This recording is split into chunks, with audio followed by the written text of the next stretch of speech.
Ennesimo dramma della montagna ha costato la vita a Federico Giubilato, che ha trovato la morte travolto da una slavina mentre si trovava con un gruppo di amici in Tirolo, nelle Zillertal.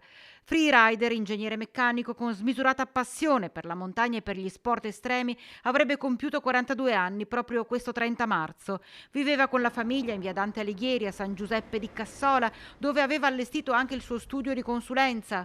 Oggi la casa è blindata in un silenzio ridolore. Quella che doveva essere una giornata spensierata di sport si è trasformata in una tragedia. La valanga ha preso alla sprovvista il gruppo, Giubilato e un amico sono stati ricoperti dalla neve. L'amico, seppur ferito, è riuscito a uscire mentre gli altri hanno dato l'allarme tentando di estrarre il 42enne dalla neve, ma quando i sanitari sono arrivati per lui non c'era più nulla da fare.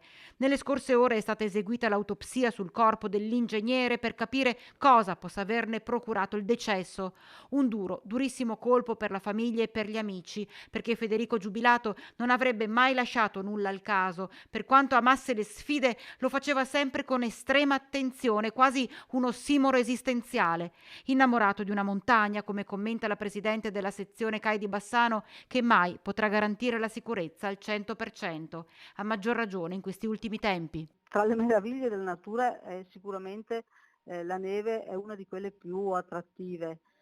Per gli amanti della montagna è impossibile dopo una copiosa nevicata non correre per farsi una bella sciata o fare una bella escursione sulla neve, insomma, quindi è proprio la voglia di andare anche che non ti fa a volte pensare che magari può anche capitare qualcosa, però se si pensa sempre a questo non si farebbe mai niente, insomma, ecco.